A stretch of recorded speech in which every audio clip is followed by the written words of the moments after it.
Hello friends, I am back with my another video. The chapter we are discussing is organizing. That is the chapter number 5 of class 12. In this session, we will be discussing the meaning and definition of organizing, process of organizing, and then its importance. So we start with the meaning of organizing. What actually organizing is? हमने देखा management का first function हमने पढ़ा we have already done the first function that was planning. Planning में हमने क्या किया था? प्लानिंग में हमने ऑब्जेक्टिव सेट किया था कि मेरा ऑब्जेक्टिव क्या है and it bridges the gap from where we are and where we want to go. हम कहाँ हैं और हमें क्या ऑब्जेक्टिव अचीव करना है। तो organising is the next step forward. ये एक स्टेप आगे है प्लानिंग से। प्लानिंग में हमने ऑब्जेक्टिव सेट कर दिया। अब ऑर्गेनाइजिंग में हम वो सारे रिसोर्सेज इकट्ठा करेंगे जो हमें अपने ऑब्जेक्टिव को अचीव करने के लिए चाहिए। यानी प्लानिंग जो है हमारा इम्प्लीमेंट हो जाएगा ऑर्गेनाइजिंग से। अब अपने जो हमारा प्लान था हमने बोला हमें ये ऑब्जेक्टिव अचीव करना है, तो ऑब्जेक्टिव अचीव करने के लिए हमें कुछ रिसोर्सेज भी चाहिए, तो वो सारे रिसोर्सेज हम इकट्ठा करेंगे ऑर्गेनाइजिंग में। तो ऑर्गेनाइजिंग को हम डिफाइन कर सकते हैं in the following way. According to Henri Fayol, to provide everything to the business which is useful for its function. यानी अकॉर्डिंग टू फ्यूल, बिजनेस को हर वो चीज देना जो उसे अपने फंक्शंस के लिए, स्मूथ फंक्शंस के लिए चाहिए। तो एक और हम डेफिनेशन भी बोल सकते हैं इसकी in a simple way, it is a process of designing the structure framework with in which the various activities are perform. यानी ऑर्गेनाइजिंग में हम एक स्ट्रक्चर बना देंगे और उसी स्ट्रक्चर के अंदर हमारी एक्टिविटीज जो है वो क्लियरली डिफाइंड होंगी।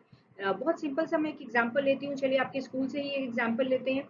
फॉर एग्जांपल आपके स्कूल में एक एनुअल डे है, आपके स्कूल का एनुअल डे आ रहा है, तो हमारा प्लान है कि हम उसको एक इफेक्टिव या एक सक्सेसफुल इवेंट में कन्वर्ट करें। तो ये सब करने के लिए हमें बहुत सारे काम करने पड़ेंगे, बहुत सारी तैयारी करनी पड़ेगी, राइट।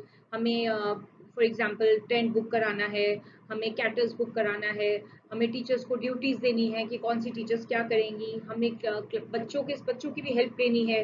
तो ये this all process is called organising. हर चीज को ऑर्गेनाइज करना, कौन करेगा, कब करेगा, कैसे करेगा, उसके लिए रिसोर्सेज कितने चाहिए, वो रिसोर्सेज कहाँ से आएंगे, ये सारी चीजों को क्लियर करना कहलाता है ऑर्गेनाइजिंग।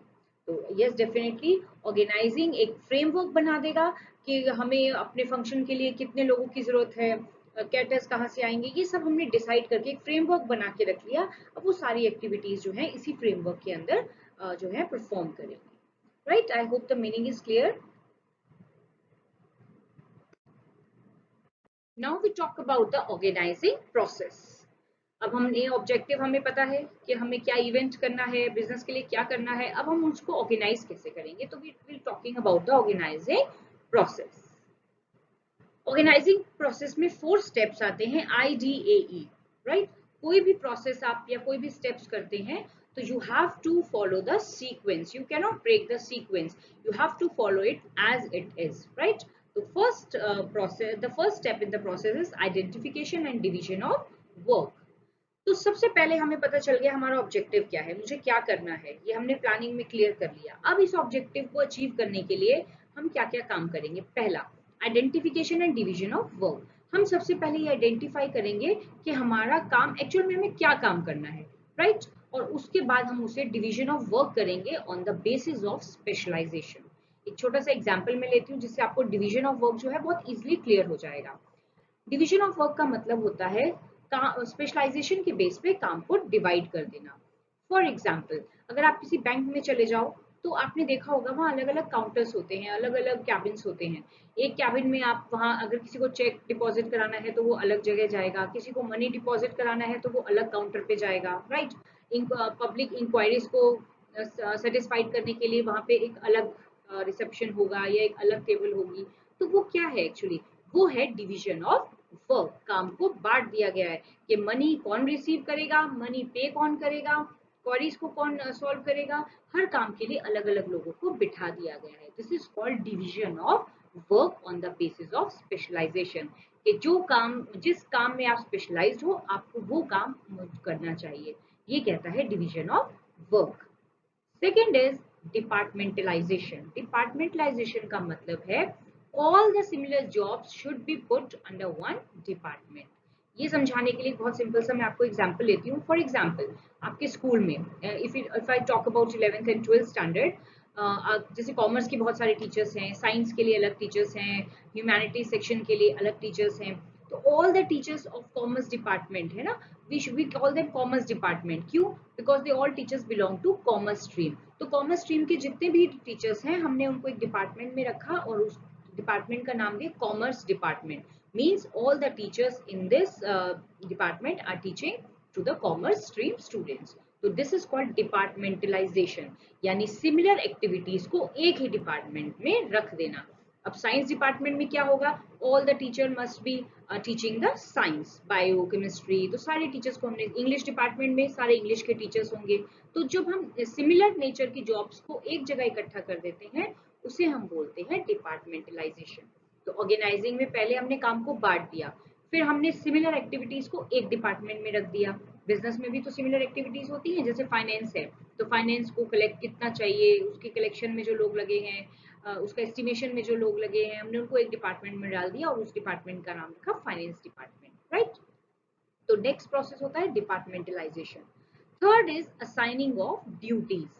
अब आपने डिपार्टमेंटलाइजेशन कर दिया, अलग अलग डिपार्टमेंट बना दिए, प्रोडक्शन डिपार्टमेंट, सेल्स डिपार्टमेंट। अब आप उनको ड्यूटीज दोगे कि एक्चुअल में उनको करना क्या है, राइट। जब हम काम देते हैं किसी को, ड्यूटीज देते हैं, तो हम उनको एक जॉब डिस्क्रिप्शन देते हैं। जॉब डिस्क्रिप्शन का मतलब है वी टेल द एम्प्लॉयज कि उनको करना क्या है एक्चुअली, राइट। तो उनकी जॉब को डिस्क्राइब करते हैं कि उनको क्या क्या काम करने हैं। This document is called job description. तो उनकी जॉब को डिस्क्राइब कर दिया जाता है ताकि उन्हें पता रहेगा कि उन्हें क्या क्या एक्टिविटीज करनी है। तो assigning of duties is the third step. The fourth is establishing reporting relationship. इसका क्या मतलब हुआ? लिसन, जब भी हम कोई काम करते हैं, ऑर्गेनाइजेशन में बहुत सारे लोग होते हैं, राइट। तो जब हम किसी को कोई काम देते हैं करने के लिए, तो हमें साथ साथ उसको कुछ अथॉरिटी भी देनी चाहिए। अथॉरिटी का मतलब है पावर टू टेक डिसीजन। और जब हम किसी को पावर्स देते हैं तो एक रिलेशनशिप एस्टैब्लिश होता है सुपीरियर और सबऑर्डिनेट का, यानी एक पावर्स एक के हाथ में होंगी, वो दूसरे को कमांड करेगा। तो एक हायरार्की जो है वो क्रिएट हो जाती है, राइट। तो यहाँ पर हमारा जो है सुपीरियर और सबऑर्डिनेट का जब रिलेशनशिप होगा, तो सुपीरियर जो है, जो ऊंची पोस्ट पे है, वो गाइड करेगा अपने सबऑर्डिनेट को कि क्या क्या काम करने हैं। और काम करने के बाद जो सबऑर्डिनेट है वो आंसर करेगा अपने सुपीरियर को। यहाँ से ऑर्डर्स जाएंगे, इंस्ट्रक्शंस जाएंगी, और जो सबऑर्डिनेट है वो काम करने के बाद रिपोर्ट करेगा अपने सुपीरियर को। तो इस तरीके, जैसे मान लीजिए स्कूल है तो प्रिंसिपल मैम टीचर्स को कमांड करती हैं, राइट। तो टीचर्स काम कंप्लीट होने के बाद रिपोर्ट किसको करेंगी? अपने प्रिंसिपल मैम को ही, राइट। तो ये हो गया, एक हायरार्की क्रिएट हो जाती है। This is called establishing reporting relationship.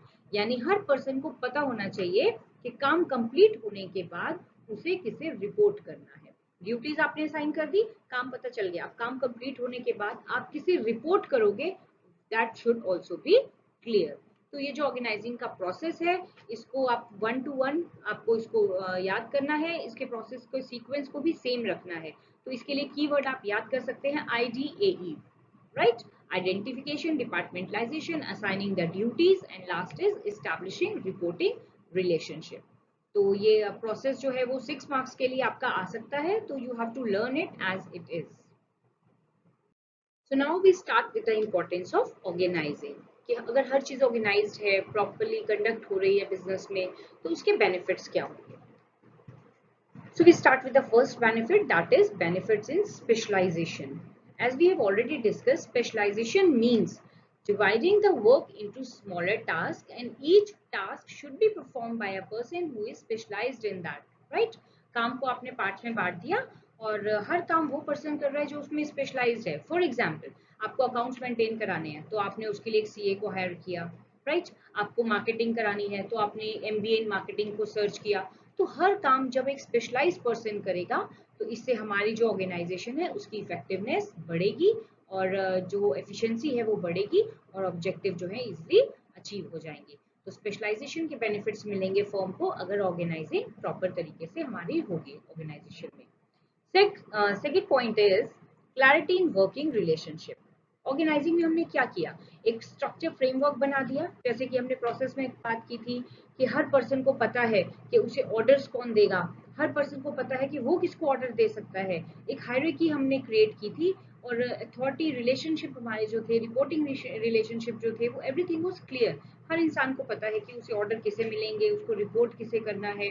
तो जब क्लैरिटी होगी काम में तो डेफिनेटली हमारी एफिशिएंसी बढ़ेगी। Third point is optimum utilisation of resources.